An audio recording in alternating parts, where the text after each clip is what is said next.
सबसे पहले आज की अहम खबर, और अहम खबर एक ऐसी इंटरनेशनल खबर बन चुकी है जिसके बारे में बहुत अरसे से कयास आराइयाँ हो रही थी, लेकिन आज वो सच साबित हुई और पाकिस्तान, सऊदी अरब और तुर्की के दरमियान मक्का जॉइंट डिफेंस एग्रीमेंट साइन हुआ है जद्दा में, और उस पर तुर्की की तरफ से सदर तैयब अर्दवान, पाकिस्तान की तरफ से वज़ीर आज़म शहबाज शरीफ और सऊदी अरब की तरफ से क्राउन प्रिंस मोहम्मद बिन सलमान ने उस पर दस्तखत किए हैं। और इसमें ये इंश्योर किया गया कि तीनों में से किसी एक मुल्क पर मुसल्लह हमला, तीनों पर हमला तस्वर किया जाएगा और जारहियत के ख़िलाफ़ इज्तिमाई दिफा और मुश्तरका मुज़ाहमत को यकीनी बनाया जाएगा।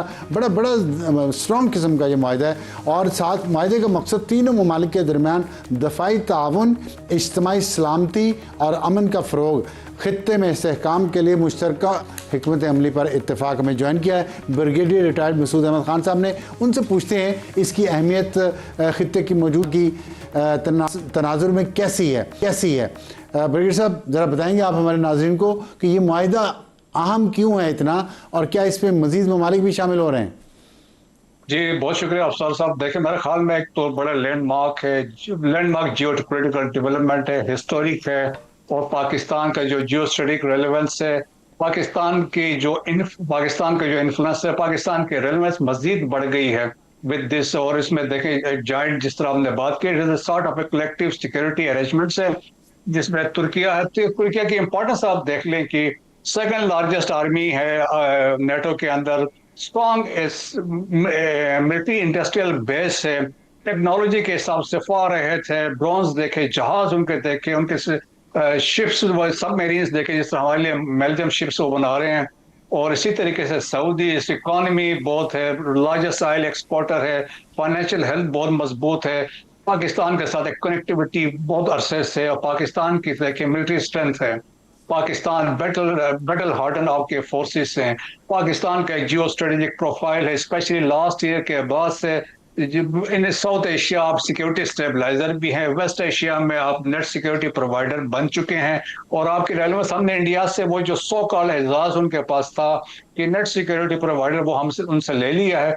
कल तक इंडिया आप देखें नेट सिक्योरिटी प्रोवाइडर था, अब अमेरिका ने भी उससे एशिया पैसिफिक वाला निकाल लिया है, अब इंडो पैसिफिक निकाल के एशिया पैसिफिक कमांड कर दिया। सो पाकिस्तान की रेलेवेंस से, और मजीद ये देखें कि ये एक समझ ले कि डेटरेंस के तौर पे है to prevent conflict in the region में, और एक एग्रेशन के लिए भी एक किस्म का वाज़ेह मैसेज है कि अगर होगा तो इसकी कॉस्ट ज्यादा होगी। तो ये क्या, ये रीजन में सबसे ज्यादा बड़ा डिस्टेबलाइजिंग फैक्टर तो इजराइल है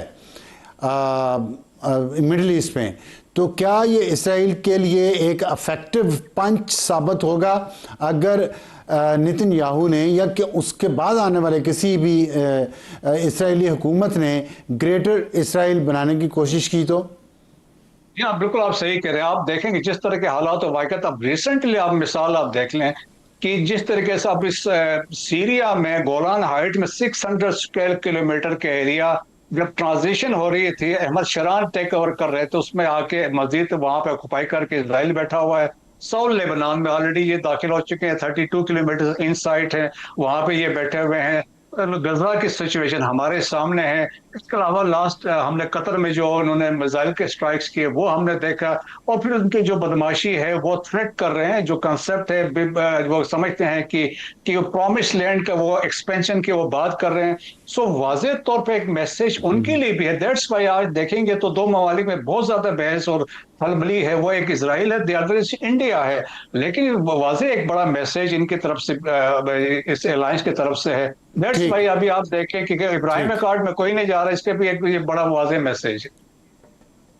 नहीं, बहुत आपने अहम पॉइंट उठाया, बहुत शुक्रिया ब्रिगेडियर साहब हमसे बात करने का।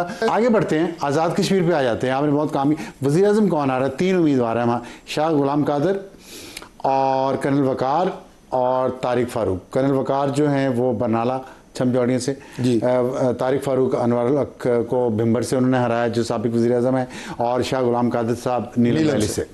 तो बड़े ताकतवर उम्मीदवार तो हमारे इतलात के मुताबिक शाह गुलाम कादर ही हैं, लेकिन कर्नल वकार साहब भी सीनियर वज़ीर रहे हैं अनवर हक के साथ पिछली हुकूमत में, जी। और हुकूमत चलाते रहे हैं, और अवामी एक्शन कमेटी का जो इस वक्त हम वहाँ पे मैस क्रिएट हुआ है उसका इल्ज़ाम पिछली हुकूमत पे भी जाता है।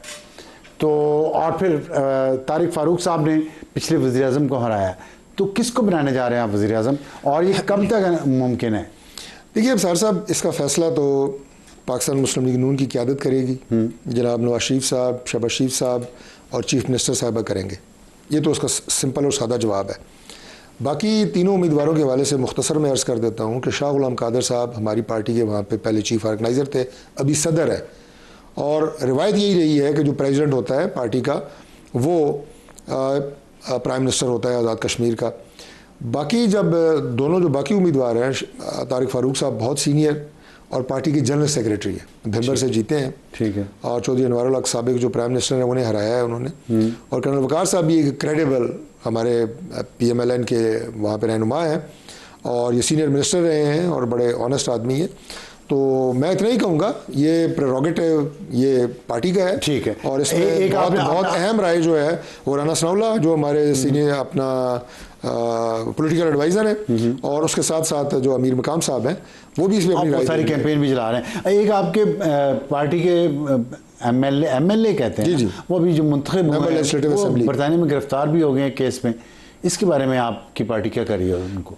अब साहब मैं इसके हवाले से यकसर ला इल्म हूँ, मैंने भी सोशल मीडिया पे ही वो चीज़ें देखी हैं, ठीक, मेरी मेरी किसी से तफसील से इस मौजू पे बात नहीं हुई, ठीक है, और वो कोई गिरफ्तार नहीं हुए, वो पाकिस्तान में है, अभी इलेक्शन जीते हैं। खबर, अच्छा जी, वो इलेक्शन जीते, लेकिन केस वो तो कह रहे हैं गिरफ्तार, वहाँ तो लिखा गिरफ्तार। सर मैंने जो मीडिया पे देखा है वो 1990 का कोई केस की बात हो रही है, तो वो मुझे तो उनके खिलाफ कोई साजिश ही लगती है, लेकिन बहरहाल वो पाकिस्तान में है। अच्छा खैर, माजी में गिरफ्तार हो चुके हैं और केस बहुत ही शर्मनाक सा है, इसलिए मैंने आपसे सवाल पूछना ज़रूरी था, क्योंकि ये इनके साथी, इसी तरह के लोगों के साथी वहाँ पे लंदन में पाकिस्तान हाई कमीशन के सामने जाके मुजाहरे करते हैं पाकिस्तान के ख़िलाफ़, वो उनमें भी शामिल हैं। नज़ीर अहमद का नाम भी आपको याद होगा। अच्छा, अब ये बताइएगा कि 27 सीटें चाहिए मिनिमम आज़ाद कश्मीर में हुकूमत बनाने के लिए, तो आप 25 जीत चुके हैं, और साथ आपको 6 मेरा ख्याल है कि रिजर्व सीट्स मिलेंगी, 31 तो हो गई। जी तो बिल्कुल, आपकी हुकूमत इन अ वे, ये जो तीसरा मरहला है उससे पहले ही आपकी हुकूमत के आपके पास इतनी मेजॉरिटी है कि आप हुकूमत बना लें। मुझे एक ख़बर मिली, पूछना चाहता हूँ कि जो महाजरीन नशिस्तों से जो उम्मीदवार कामयाब हुए हैं उनमें से सुना है किसी को वज़ीर नहीं बनाया जाएगा इस दफ़ा कैबिनेट में, क्या ये बात दुरुस्त है? इस तरह की कोई डिस्कशन अभी पार्टी में नहीं हुई है, लेकिन जो मुआहदा हमने अक्टूबर 2025 में जॉइंट एक्शन कमेटी के साथ दस्तखत किया था उसमें ये शिक शामिल थी, ठीक है, कि मुहाजिरीन में से कोई ना तो वज़ीर होगा, ना स्टैंडिंग कमेटी का चेयरमैन होगा, और ना ही उसे कोई डेवलपमेंट का फंड दिया जाएगा आज़ाद कश्मीर गवर्नमेंट। ठीक है, पाकिस्तान गवर्नमेंट दे तो बेशक दे, वो नहीं देंगे। ये 3 चीज़ें जो हैं उस मुआहदे का हिस्सा थी, लेकिन अब ज़ाहिर है जॉइंट एक्शन कमेटी ने उस मुआहदे की खुद खिलाफ वर्जी की है, तो वो मुआहदा इस वक्त कितना नाफिजुल अमल है मैं नहीं समझता कि इस वक्त वो नाफिजुल अमल है, लेकिन उसकी तमाम शिकें यानी कि 35 के करीब वो हम जो डायरेक्ट प्राइम मिनिस्टर के डायरेक्टिव से पूरी होनी थी वो कर चुके हैं, जो डेवलपमेंट के काम होने थे वो जारी हैं, जिसमें मेगा प्रोजेक्ट्स थे वो हम बंद नहीं करेंगे, वो बिल्कुल चलेंगे। मैं कल ख्वाजा आसिफ साहब से मुलाकात हुई जो हमारे डिफेंस मिनिस्टर हैं, तो उन्होंने कहा यार ये जो मीरपुर का एयरपोर्ट है, प्राइम मिनिस्टर साहब से मेरी मुलाकात हुई 29 तारीख को पिछले महीने की, मैं जब इलेक्शन मीरपुर डिवीज़न से पहला ख़त्म हुआ तो मैं आया, उसमें भी उन्होंने बात की कि जी उनको मुतालबा अपनी जगह पे है, लेकिन हम पहले से मीरपुर एयरपोर्ट पे काम कर रहे हैं। तो जो मुआहदे में चीज़ें तय थी वो अवाम की थी, अवाम के इशूज़ थे, उनके ऊपर हम बिल्कुल रोकेंगे नहीं, वो चीज़ चलेगी। जो आज़ाद कश्मीर और गिलगित बल्तिस्तान के लिए आप एक नया NFC टाइप फार्मूला ला रहे हैं, उसकी कुछ तफसीलात बताएंगे?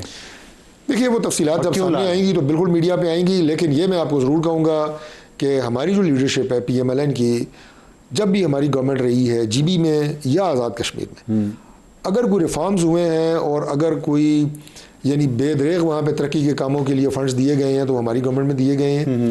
प्राइम मिनिस्टर जब नवाज शरीफ साहब थे तो मैं एज मेंबर कौमी असम्बली आज़ाद कश्मीर कौंसिल का मेंबर था, MNAs होते हैं 2, हमेशा मीटिंग हमने जाके वहाँ पे की मुजफ्फराबाद में। प्राइम मिनिस्टर ने कहा नहीं, यहाँ मीटिंग नहीं करनी, उधर जाना है। ठीक। तो हमारी उनके साथ जो एक एसोसिएशन है कश्मीरियों के साथ, आज़ाद कश्मीर के साथ, वो लाजवाल है। और अभी इंशाल्लाह जब हम गवर्नमेंट बनाएंगे, गवर्नमेंट बनेगी, तो आप देखेंगे कि तरक्की का वो सफ़र इंशाल्लाह चलिए ताला देखते दोबारा हैं शुरू कि होगा। तरक्की का सफर शुरू होता है और फिर सिस्टम जो यहाँ पे कोलैप्स हो चुका है, वो कोलैप्स नहीं हो उसके चुका बारे में ये लफ्ज़ ना इस्तेमाल किया करें।